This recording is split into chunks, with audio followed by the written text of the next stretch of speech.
Hi, my name is Tiffany Ebeling, and I will be discussing a little bit more about the Picture Exchange Communication System, also known as PECS.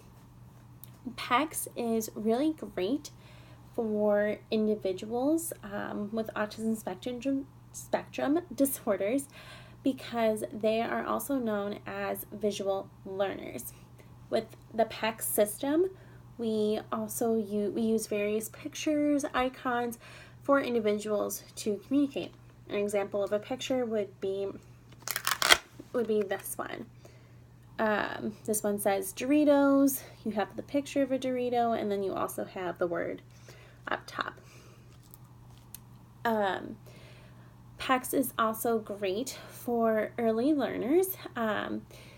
Early learners don't always know how to read, and so with PECS, there's always the picture associated with that word up top. PECS is also great for those with a limited expressive language. And so PECS is not so great for individuals with higher functioning or expressive language skills. So PECS is implemented with using different phases. So those phases start off more simple and they eventually progress to more complex and meaningful statements, answers, and whatnot. So the first phase of PECS is actually taught with two teachers or two instructors per one client. And it's taught sitting at a table where the client does not leave their seat, and you're working with desired items. So let's say an individual loves the iPad and watching videos on the iPad. So you might have that on the table. You might do with some Skittles, whatever. You're going to probably do a preference assessment before in order to gauge what the client is really wanting or what's desired in that moment. So after you conduct that preference assessment, you're actually going to have that picture on the table, and you'll have an instructor behind the client and one in front. The instructor behind is actually going to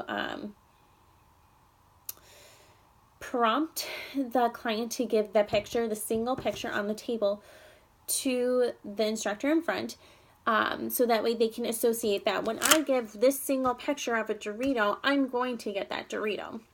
So that way they can make that single connection between picture and item.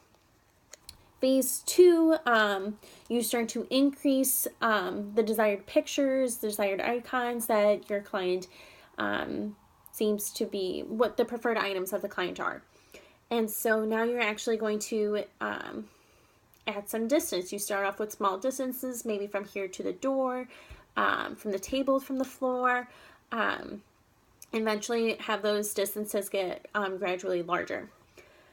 Your phase 3 is when they are going to discriminate pictures. So discriminating between preferred and non-preferred. So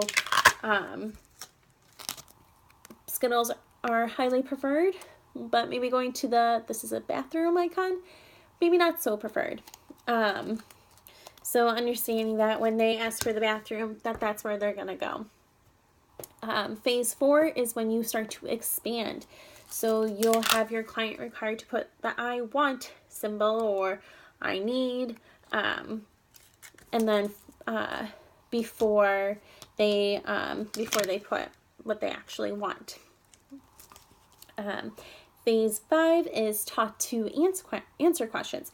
So you can ask your client, what do you want? And then they can pick up the I want icon and put the Skittle icon on there with that.